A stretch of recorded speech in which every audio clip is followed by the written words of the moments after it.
Olá, bom dia, sejam todos bem-vindos a esta edição do Redação Hit. Vamos juntos conferir as notícias desse sábado. E olha só, um problema que tira o sono de muitos brasileiros. E na cidade de São Paulo está acontecendo o feirão Limpa Nome da Serasa, com descontos de até 99% nas dívidas. Vamos conferir. O feirão Limpa Nome da Serasa acontece no centro de São Paulo, no Vale do Anhangabaú. O horário de atendimento é das 9 horas da manhã até as 6 horas da tarde. O evento reúne cerca de 2.200 empresas em tendas, onde poderão ser feitos acordos presenciais. O atendimento permitirá a renegociação de dívidas com descontos de até 99% e a saída da inadimplência. O feirão acontece até o dia 1º de abril. Também contará com a participação de mais de 7.000 agências do Correio. E para participar, basta levar um documento oficial com o CPF e consultar na Serasa as ofertas. Qualquer empresa parceira poderá negociar dívidas de diferentes segmentos, contas de luz, água, internet, telefone, entre outros. Será possível limpar o nome na mesma hora, se houver o pagamento da sua negociação via Pix. Lembrando que não será possível negociar dívidas protestadas em cartórios, ativos com o governo, cheque sem fundo e falência.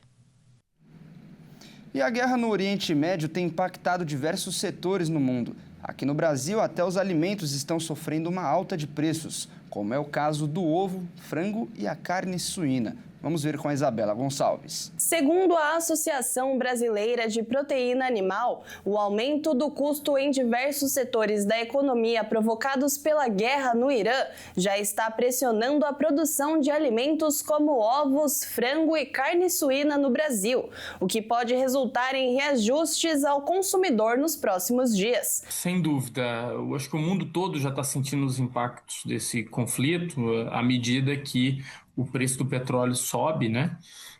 E, consequentemente, esse custo vai sendo repassado aos demais elos das cadeias produtivas, né? Então, o que a gente tem observado de imediato aqui no Brasil é, naturalmente, o aumento do preço do diesel, e esse nos impacta profundamente, né? Lembrando que as cadeias de aves, suínos e ovos são cadeias muito integradas, que dependem muito do transporte rodoviário, desde o transporte da ração ao transporte das aves, ao transporte do produto pronto, né? E também a gente já tem observado um aumento nos custos das embalagens, que são embalagens plásticas que são produzidas a partir de derivados do petróleo também. A gente está falando em algo em torno de 10% a 20% já no aumento do custo do frete e cerca de 30% no aumento do custo das embalagens. A preocupação é que não seja só o preço dos combustíveis que aumente com os conflitos no Oriente Médio. Alimentos, medicamentos, eletrônicos, plásticos e fertilizantes são outros produtos de risco. A alta do diesel elevou em até 20% os fretes rodoviários do setor, incluindo desde o transporte de insumos até a distribuição de produto, além de um aumento de até 30% em embalagens plásticas, que são derivadas do petróleo. O ovo de galinha, por exemplo, voltou a ganhar fama como uma fonte de proteína prática e barata, especialmente na era das canetas emagrecedoras.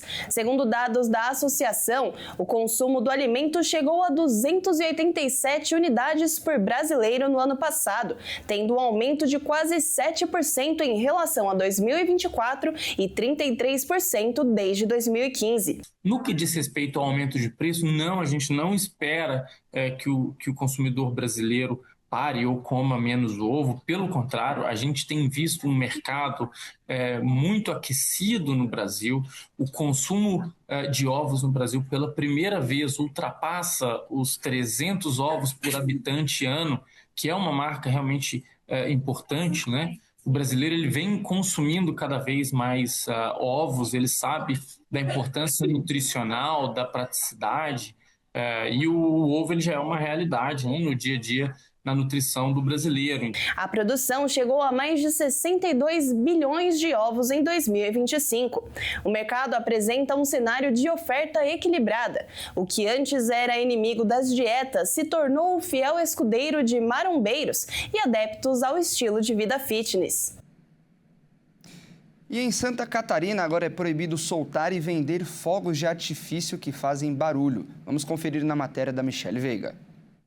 E depois que várias cidades começaram a colocar as suas leis aí proibindo o uso e também a soltura de fogos de artifício com barulho aqui em Santa Catarina, a Assembleia Legislativa resolveu transformar uma lei estadual e foi sancionada, aprovada e sancionada pelo governador do estado, Jorginho Mello. Então fica proibido que aqui no estado seja aí feito a soltura de fogos de artifício com barulho. Tudo isso é uma lei que já, como eu disse, foi sancionada e entra em vigor em até 180 dias. Por quê? Os estabelecimentos comerciais que já têm esse produto para vender na loja, que já tinham comprado antes, têm até 180 dias para ir aí disseminando seu estoque. Ou então, se uma fiscalização chegar, eles têm que comprovar que compraram esses produtos antes da sanção da lei. Aí eles vão continuar fazendo o comércio deles.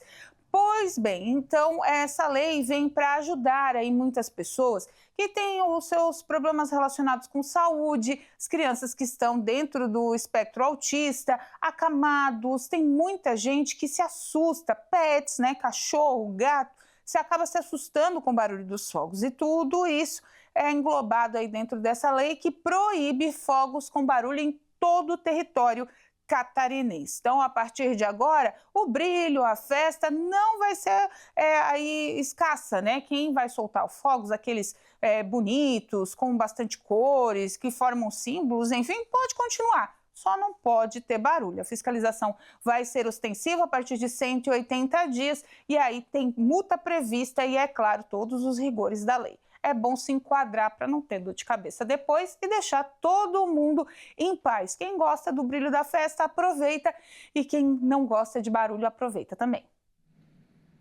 E olha só, o peixe pintado que está ameaçado de extinção pode fazer parte de um plano internacional de proteção. Quem vai explicar essa história é a Gabi Andrade, do Mato Grosso do Sul. Especialistas ambientais e representantes do governo brasileiro apresentaram ontem a proposta de inclusão do peixe pintado em um plano internacional de conservação da espécie ameaçada de extinção. O encontro ocorreu durante a 15ª Conferência das Partes da Convenção sobre a Conservação de Espécies Migratórias de Animais Selvagens, realizada em Campo Grande. A medida busca ampliar a cooperação entre países da América do Sul e estruturar um plano de conservação que garanta a sobrevivência da espécie, considerada ameaçada de extinção no Brasil desde 2022. O objetivo do país é que o reconhecimento internacional fortaleça ações coordenadas entre Brasil, Argentina, Paraguai, Uruguai e Bolívia, regiões onde o pintado ocorre naturalmente. Segundo especialistas, por se tratar de uma espécie migratória de água doce, a conservação depende de estratégias conjuntas que ultrapassem fronteiras. Segundo o ICMBio, o declínio das populações do pintado está relacionado principalmente à fragmentação dos rios, provocadas por barragens e alterações no regime natural das águas. Essas estruturas interrompem rotas migratórias essenciais para o ciclo de vida do peixe, incluindo a subida dos adultos para a reprodução e o deslocamento de ovos e larvas ao longo dos rios. Além disso, a regulação artificial do fluxo reduz o ciclo natural de cheias e secas. Por isso, o processo é fundamental para a manutenção dos habitats de desova e desenvolvimento dos juvenis. O pintado exerce papel fundamental nos ecossistemas aquáticos, como predador de topo de cadeia, que funciona como indicador de saúde ambiental dos rios, e áreas úmidas, como o Pantanal. A construção de barragens, a poluição da água e de projetos que alteram a dinâmica hidrológica de grandes bacias podem comprometer o ciclo migratório da espécie e de outros peixes que realizam a piracema. Outro fator considerado crítico é a hibridização entre espécies do gênero Pseudoplatystoma, comum em sistemas de aquicultura. Esse processo pode causar erosão genética e comprometer populações naturais do pintado. A pesca também aparece como pressão adicional sobre a espécie, especialmente em bacias onde já foram observados maiores declínios, como no Alto Paraná e no Rio São Francisco. E veja a seguir, preço da gasolina subiu nas bombas, mesmo sem um reajuste oficial da Petrobras. A reportagem completa você confere no próximo bloco.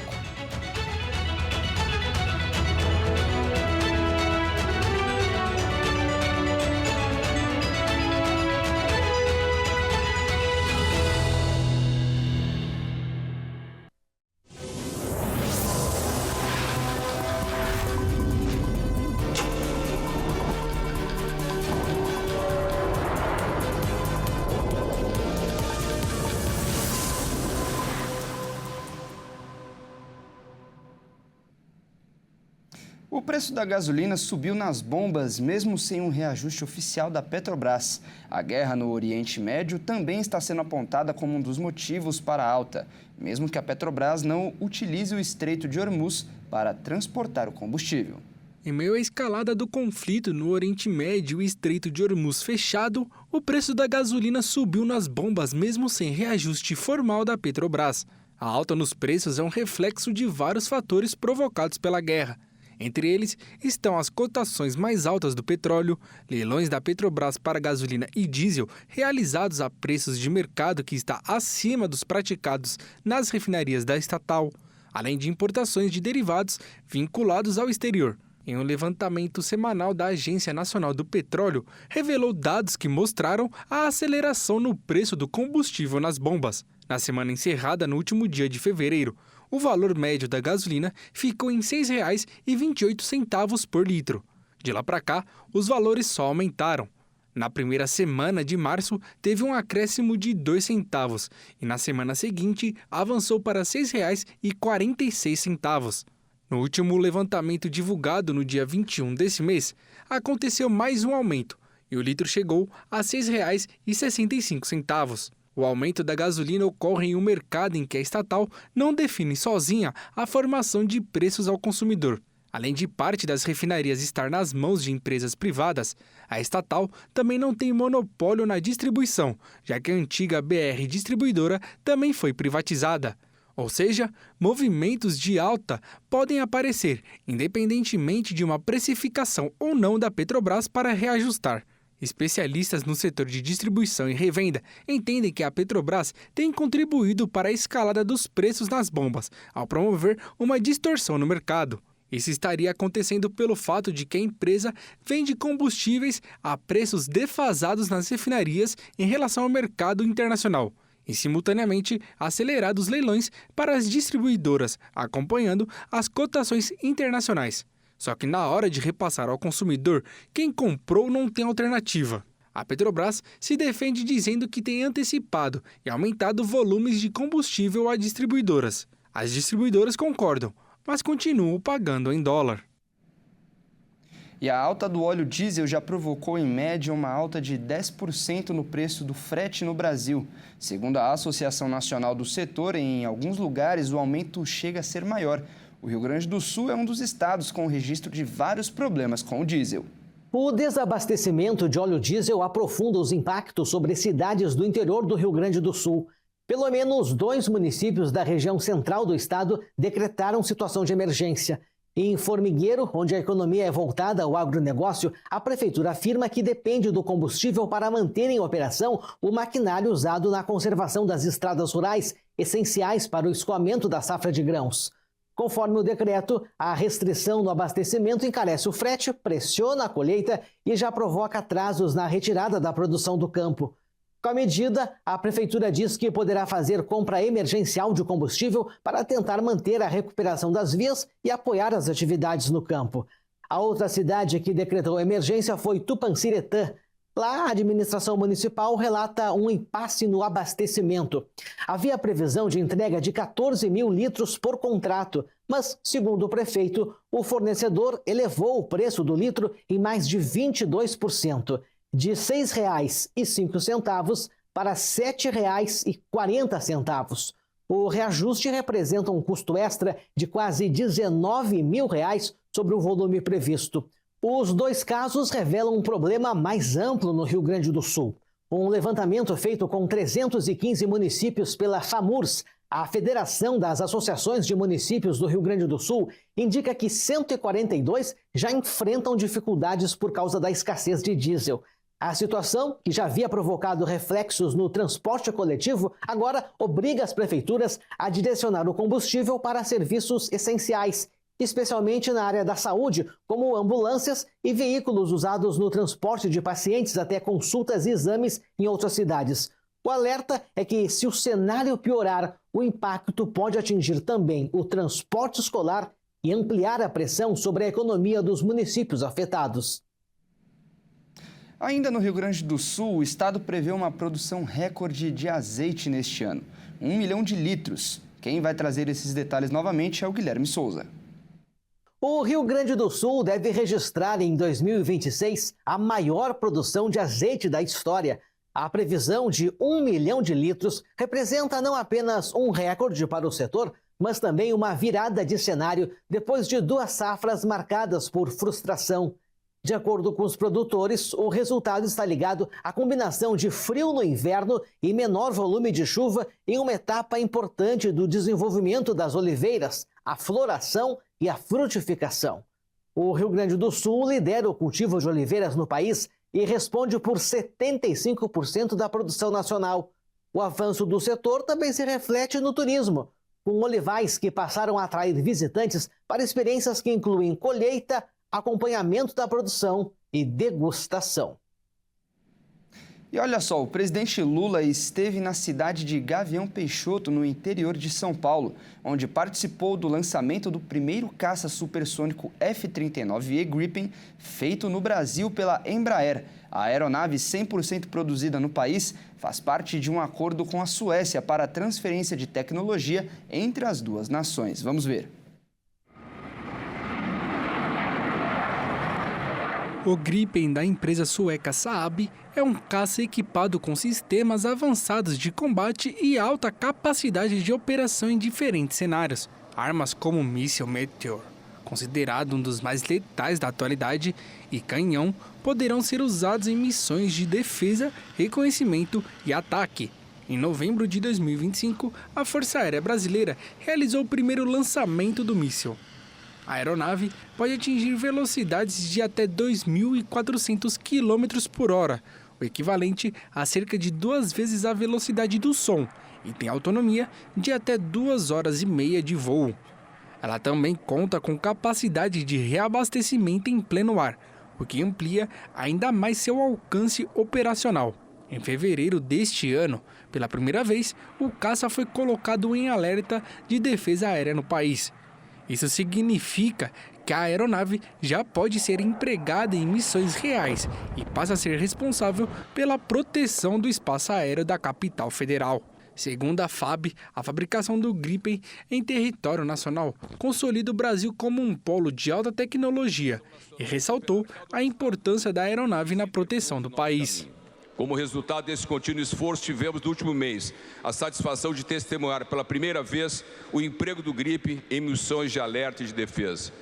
Esse marco operacional evidencia de forma inequívoca a relevância estratégica dessa aeronave, que representa a plataforma de combate mais poderosa já incorporada à nossa Força Aérea em toda a sua história, consolidando-se como o principal meio para defender a partir dos céus o povo, a liberdade e a soberania nacional.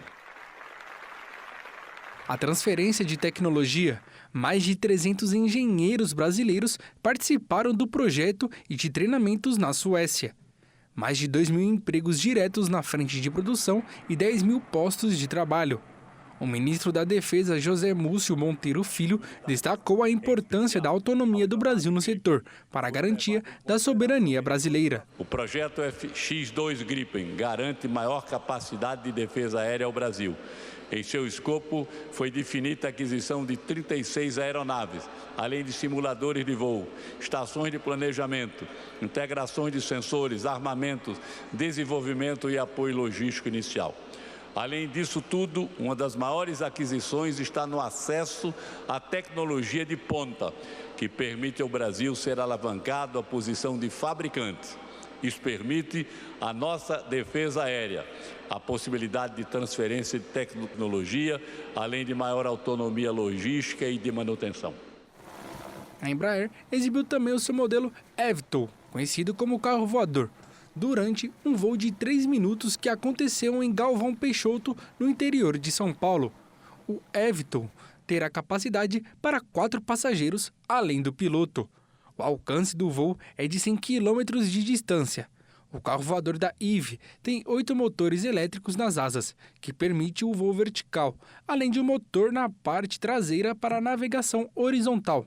A fase de testes vai continuar este ano com expectativa que seja realizado um voo de cruzeiro, sustentado pelas asas fixas. Em dezembro passado, o eVTOL da Eve fez um voo vertical não tripulado pela primeira vez. E agora é hora de falar de esportes aqui no Redação Hit. E quem traz as informações é a Nayara Rodrigues. Bom dia, Nayara, seja muito bem-vinda. E vamos começar falando da seleção brasileira. Isso porque mais um jogador foi convocado, não é mesmo? Isso mesmo, Fernando. Bom dia a todos de casa. Vitor Reis é o novo convocado por Carlo Ancelotti. O treinador italiano chamou o jovem zagueiro após Marquinhos ficar de fora do duelo contra a França por conta de uma lesão no quadril. O anúncio da CBF foi feito na madrugada após o jogo de quinta-feira.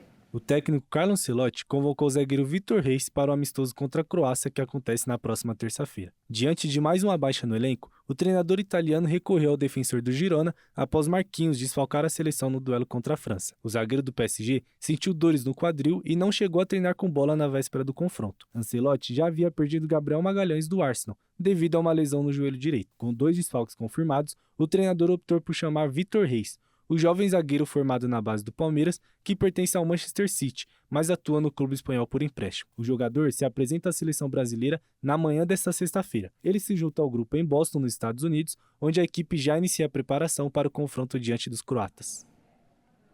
Ainda no assunto de seleção, os preços das camisas de seleções da Copa do Mundo têm causado polêmica e até bastante discussão entre os torcedores, que com certeza querem estar uniformizados para assistir os jogos. Conta pra gente como está a comercialização dessas camisas. Ano vai, ano vem, mas nada muda. Os preços dos uniformes continuam bastante elevados nas lojas, chegando até mesmo a R$ 750. Vamos conferir. A Copa do Mundo está chegando e muitos torcedores vão em busca das camisas de suas seleções para assistirem os jogos uniformizados. Porém, estão enfrentando um problema que já é comum: os preços elevados. O novo uniforme oficial da seleção brasileira, por exemplo, tem gerado muita polêmica e discussão. O produto está sendo comercializado por R$ 750. Além disso, nas costas da camisa e no meião está bordada a palavra Brasa. E muitos torcedores enxergam esse detalhe como falta de respeito à história e tradição da seleção brasileira. Porém, o alto custo dos uniformes não é um problema exclusivo no Brasil. As camisetas de outros países que vão disputar a Copa do Mundo também estão custando muito caro. A camisa oficial da Argentina, por exemplo, é ainda mais cara, podendo ser encontrada por R$ 800. Já a da Costa do Marfim é comercializada por R$ 370. Uma alternativa para quem quer economizar e estar uniformizado durante a Copa do Mundo são as camisas de torcedor, que lembram o modelo oficial, mas são bem mais baratas. Bom, Fernando, eu fico por aqui. Um ótimo sábado a todos e até mais. Tá certo, Nayara. Muito obrigado pelas informações. Ótimo fim de semana. E essa edição fica por aqui. Eu agradeço demais a sua companhia. Continue ligado na nossa programação. Ótimo fim de semana a todos e até mais.